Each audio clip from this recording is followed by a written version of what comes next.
This is Stories from the States. I'm Chris Fitzsimon. Here at States Newsroom, we know there's a lot going on around the country in every state capital, so thanks for being here. Today, we're talking about crisis pregnancy centers. The number of them has steadily increased since the 2022 Dobbs decision by the U.S. Supreme Court. One Wisconsin OB/GYN is concerned about the care people are actually getting at these centers. They had an ultrasound picture of what they were told was their pregnancy, but what it actually was a full bladder.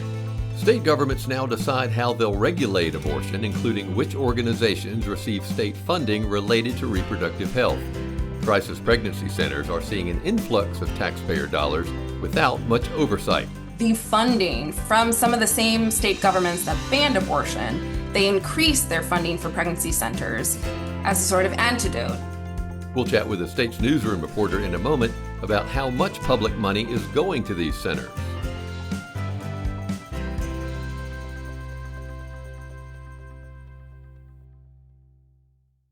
Crisis pregnancy centers are receiving more public money than ever before. 21 states have funneled nearly $500 million in public money to crisis pregnancy center organizations between June 2022 and 2025. States Newsroom conducted a 50-state investigation examining state and federal budgets as well as the tax records of these organizations. What reporters found was not only the growing magnitude of public funding for these groups, but the lack of oversight. And to help contextualize how all this is playing out across the country is Sophia Resnick. She's a national reproductive rights reporter for States Newsroom.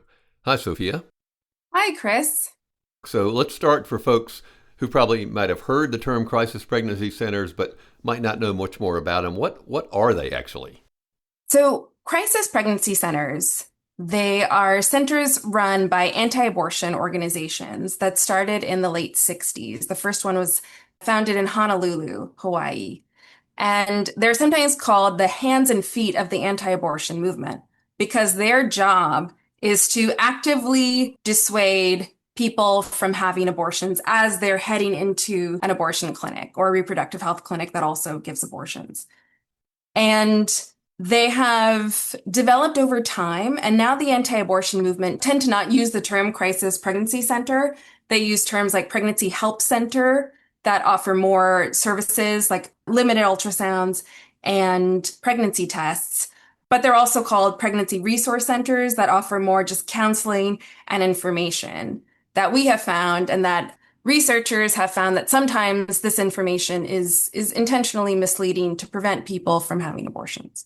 So when someone walks into one of these, do they sometimes think they're there seeking traditional medical care or believe that that's going to be available to them? Do they know the point of view of the center that they're entering? Is part of this deception from the beginning, or do people know where they are headed, or is that mixed?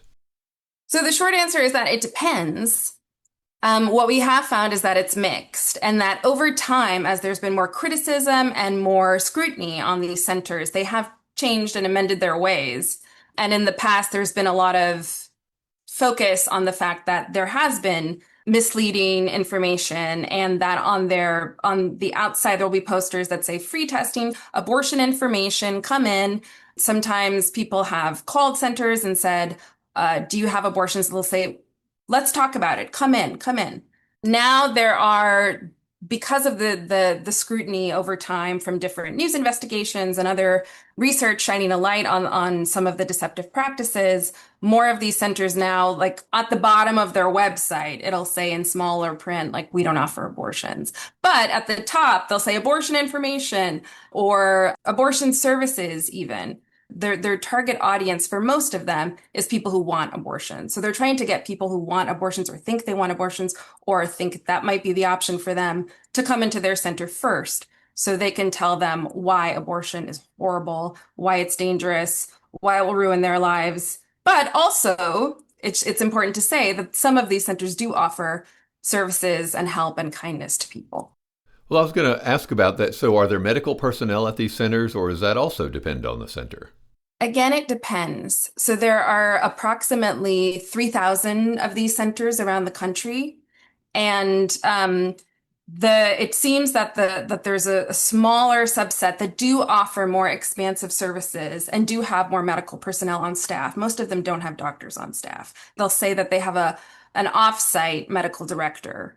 But some centers and some that we've talked to do offer STI testing, but the majority, the medical services they offer are over-the-counter pregnancy tests and limited ultrasounds.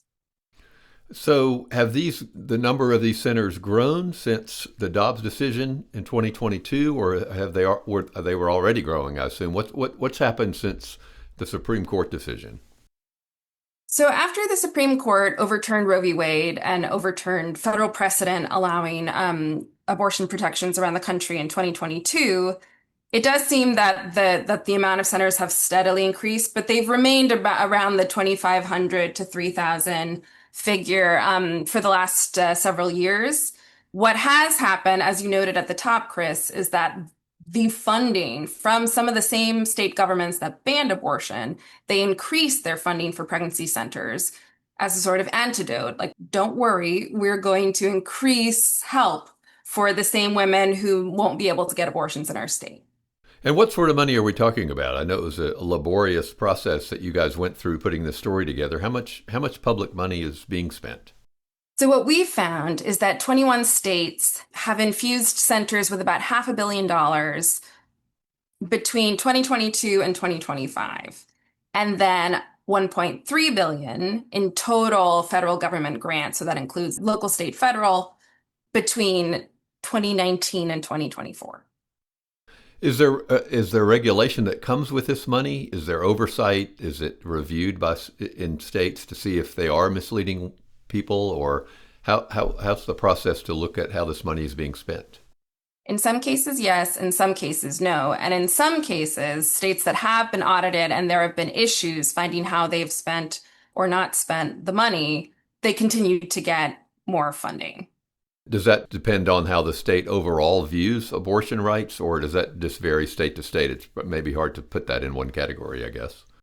It appears to vary state to state. Some of the issues is sort of how these centers are regulated to begin with. So we're not talking about traditional medical clinics. In many cases, these are nonprofits.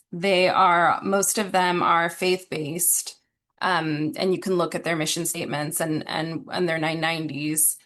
And so they don't have the traditional regulation that, say, reproductive health clinics or other medical clinics would go through. In some cases, the money goes to like an umbrella organization, which is then it's sort of up to that entity to make sure everything is going the way it's supposed to.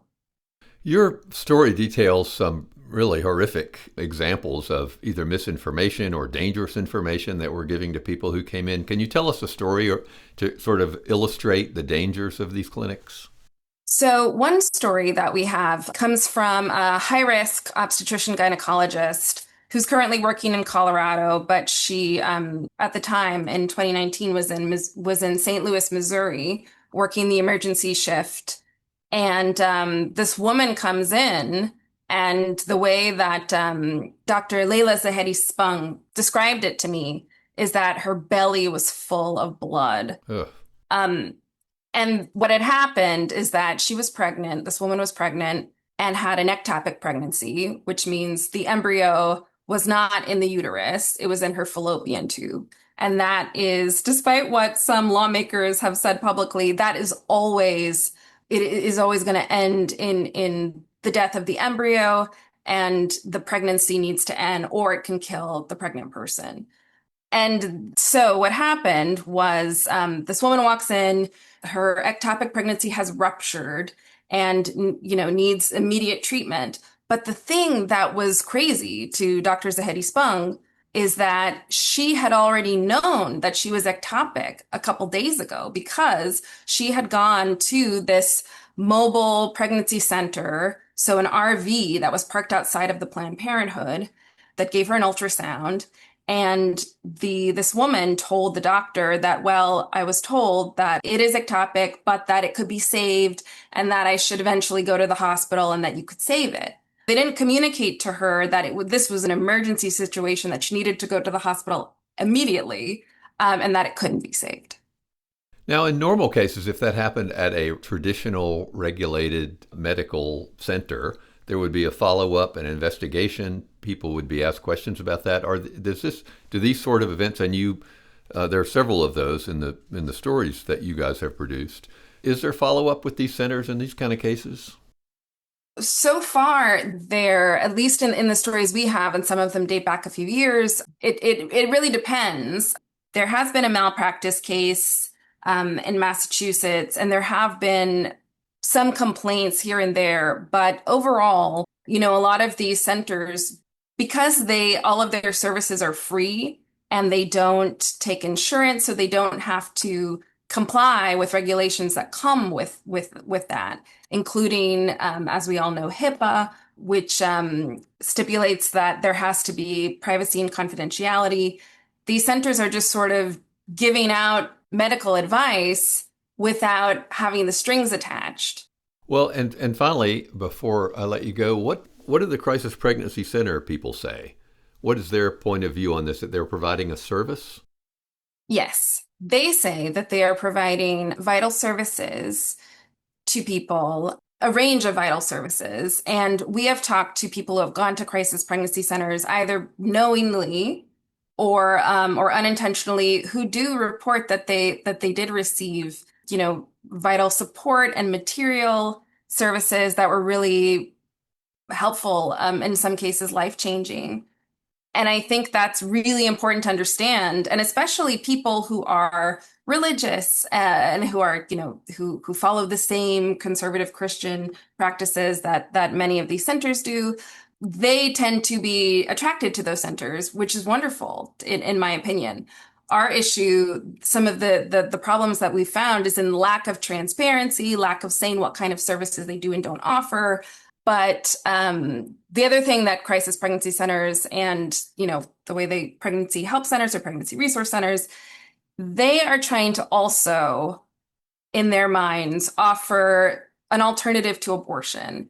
And some of the directors I've spoken to think that Planned Parenthood only offers one option, or that reproductive health clinics only offer abortion, which is not the reality we found. But that's why they are trying to get people into their centers as opposed to others, because they worry that they're only given one option and not told, well, actually, there are supports, there are referrals, there are ways we can make your lives easier and have a baby. Well, it's really fascinating. We really appreciate all your work on this, and thank you for being with us to help explain it. Of course. Thank you so much. To see if and how much your state is spending in taxpayer dollars on crisis pregnancy centers, you can go to newsfromthestates.com. Coming up in a moment, we'll hear from a Wisconsin OBGYN on her first-hand experiences at the center of the fight over abortion access and why she's been outspoken. But I truly believe, Chris, that it's not just going to be reproductive health care, but healthcare in general is reaching a point where people can't access it, they can't afford it, they can't get it. And, people are struggling. We'll be right back.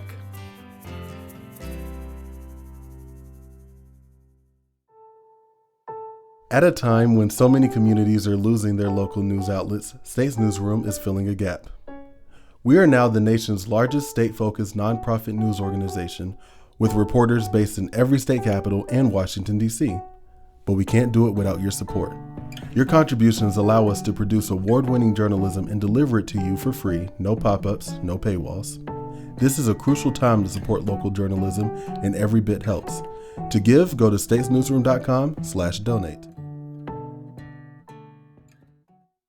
Abortion access and the restrictions of it are now totally dependent on the states. In 2022, the U.S. Supreme Court decision in Dobbs versus Jackson Women's Health Organization ruled that the Constitution doesn't confer the right to abortion. That led, of course, to the overturning of Roe versus Wade and put the authority to state governments to regulate any aspect of abortion. It's impacted how medical professionals approach their practice. Dr. Kristen Lyerly is a practicing OBGYN based in Sheboygan, Wisconsin. Dr. Lyerly, thank you for being here. Thank you so much for having me, Chris. Well, I want to ask you about these crisis pregnancy centers, but first, you've had decades of experience working in this field. What was it like when Dobbs was overturned and you were practicing? It was a terrible gut punch. We knew it was coming, right? Because there were leaked documents in May, so we weren't surprised and we had been making plans. But still, I was literally on the Supreme Court webpage, just refreshing, refreshing, refreshing, and there it was. And all I could do was stare at the computer and think about what was going to happen in the future. And here we are. Yeah, and here we are. And what has changed since then? Before we get into the crisis pregnancy centers, what has changed in your practice, in your professional life since then? Well, I mean, everything's in the states now. So there are no federal protections for abortion care. So I live in Wisconsin. And since the Dobbs decision, a lot has changed in my personal and professional life. I got involved in a lawsuit for over the 1849 criminal abortion ban in Wisconsin. This is a ban that's 1 year younger than the state that prevented us from doing nearly all abortions. And as a result of that, I didn't feel safe and comfortable practicing medicine in Wisconsin. So I had been practicing in Minnesota since that time, away from my family, away from, the people who support me and who I choose to be with. And it's been a struggle. But we ended up winning the case, fortunately, and we were able to restore abortion care to Wisconsin. And, we keep fighting for it because we have to. It's healthcare. Right. And let's talk now about crisis pregnancy centers. As you know, States Newsroom, our reproductive rights team, are publishing a story just showing the breadth of the funding, the lack of transparency across the country. What are your thoughts just initially first, and then I have some specific questions about these so-called crisis pregnancy centers that are popping up everywhere and are in Wisconsin? Yeah, there is such a sham. I always think about it from the perspective of my patients who end up in these crisis pregnancy centers thinking that they are a legitimate healthcare center, but not realizing that they're not getting the full spectrum of reproductive health care. And not only that, their privacy isn't protected. So these centers are not mandated to take care of patients the way that I am as a medical professional. And frankly, it's political malpractice to allow and support these centers. Tell us more about their privacy not being protected. What's different? Yeah, we have to be held to the standard of HIPAA. So if a patient comes to see me, we have very complex personal conversations. You can imagine, your health is so personal. And I don't share that information with anybody. I shouldn't ethically, but I can't legally because of HIPAA. They can. They are not held to the same standard. So they can share that information, that data. They can put all of your dirty laundry out there. Have you had experience with patients who have first been to one of these pregnancy centers and then come to your office? I have. I think specifically of a patient who showed up with her partner and they had an ultrasound picture of what they were told was their pregnancy. But what it actually was a full bladder. It wasn't even her uterus. That's almost unbelievable, isn't it? Yeah. Well, that's the other thing. They are not held to the same medical standards. So they don't have to have the same training. They don't have to maintain the same credentials. They don't have the same oversight. So they can just grab an ultrasound machine, take a picture and tell you what they think it is. And there are no consequences for them. But there are so many consequences for our patients. Right. And these centers, one of the points of this story is that they get public funding. In Wisconsin, I think it was $123,000, which isn't as much as some states, but there are taxpayer money that is paying to tell patients this misinformation. Yeah, it's crazy that we're putting money into this instead of real healthcare that is evidence-based and factual and really truly provides healthcare that will set people on a positive trajectory in their lives instead of this shameful, it's not even care. It's just a joke. But do you understand? I'm trying to understand. I guess people go into these pregnancy centers because they might be desperate, they might be religious, they might think that they're going to get help or that there might even be a doctor in there. Yeah. Well, they see a sign that says 1-800-pregnant, come here. So they go to this place because they don't know where else to turn. They're afraid. They don't have resources. They don't want to talk about it because it's personal. And they end up in this situation. And often when they walk in, they don't even know that it's not a medical clinic because the crisis pregnancy centers do such a good job of masking their inadequacies. Yeah, and most of these seem to be religious based and obviously have a point of view, which is they're trying to to make sure women don't consider abortion. Yeah, it would be great if they would do the other things like offer diapers and help with meals and all of the other social supports, but don't just do it at that moment. You have to do it continuously. And if people do decide to maintain the pregnancy, you have to do it after that too. And that's not what we see with these crisis pregnancy centers.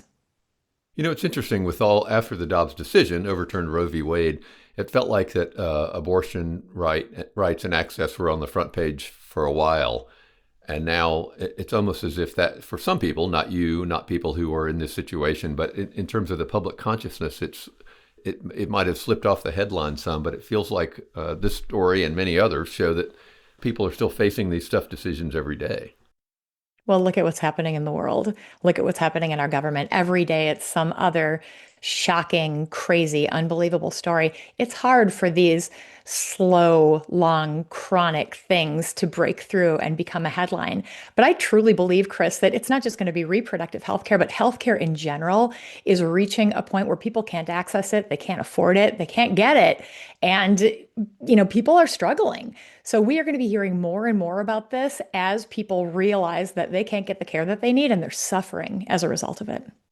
When you talk to people who aren't in this world, it feels like when we use the term reproductive care, it means a wide range of things from contraception to maybe abortion services, maybe not, maybe all sorts of things that people who want to conceive or who are pregnant need. And yet, and for some folks, when they debate this, it's only about abortion. Mm-hmm. How do you sort of make that broader healthcare argument and say that abortion care is just one part of a spectrum of care should be available to people? Hey, I'm pretty out there about abortion being healthcare, so people tend to know where I stand. But I like to let people lead. Where are they at? This is such a personal issue, and so many people even have a hard time saying the word abortion. You'll often hear people where I live in Wisconsin, because it's, kind of a small town, it's pretty rural. People will whisper it. We have to say it out loud, and we have to have these conversations, but we have to do it from a place of knowledge, a place that we understand and feel comfortable having the conversation. That's where it starts, and we can take it where it needs to go from there.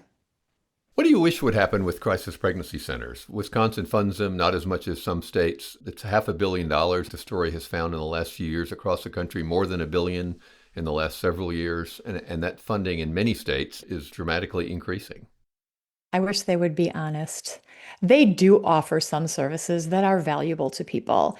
If they could focus on those things like the diapers, the support services, that kind of stuff, great. But stay out of reproductive health care. Don't pretend that you're a clinic. Don't fool people and then put their privacy at risk. That is shameful. It's harmful. It's unbelievable that they can do that and get away with it, and that we fund it, that our politicians give them money. So I think what we need to do as citizens is recognize the danger of these crisis pregnancy centers and vote against the legislators that support them, because they clearly don't have our best interests in mind. Do you think that the outrage after the overturning of Roe v. Wade, I mentioned that it sort of fell off the headlines, is going to be part of this whole new healthcare debate? A lot of people around the country are having trouble affording the Affordable Care Act because the subsidies have gone away. There are more people now worried about their economic situation. How do you make sure that this aspect of healthcare is part of this larger debate? Well, for half of us, it's fundamental healthcare, right? I mean, women need reproductive healthcare. It is the number one reason why we seek healthcare when we are in our reproductive years. We need birth control. We need obstetrical services. We need a hospital to go to deliver our babies if we decide to go down that path. And it's not just what's happening right now. I mean, a new piece just came out showing that trainees don't want to train in states that have abortion restrictions. That impacts the entire healthcare system. If you can't bring doctors to your state, if you can't maintain the workforce, if you can't keep your hospitals open, everybody suffers. Are you getting at not just training, but medical education even? Is it controversial in our medical schools? Absolutely. It was even controversial back when I trained in the early 2000s, and people could opt in or out. But it was such a different time, Chris. I remember as a medical student at the University of Wisconsin, there were people who were Catholic and strictly anti-choice, but we put together a lecture series on all of the contraceptive options. And they talked about natural family planning, and we talked about abortion, and we bridged everything in between. We worked together because we knew that was for the benefit of our patients. That is not the environment that we live in now. And yet you seem optimistic somehow.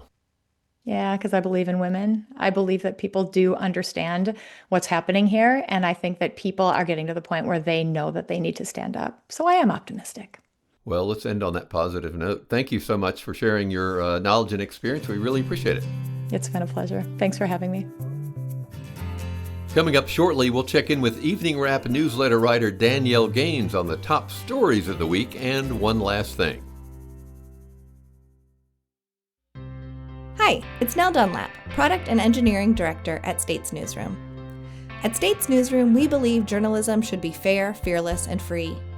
With reporters working on the ground in all 50 states and Washington, D.C., we provide nonpartisan coverage of the state issues that matter most to you. You can subscribe to our work by going to statesnewsroom.com/subscribe.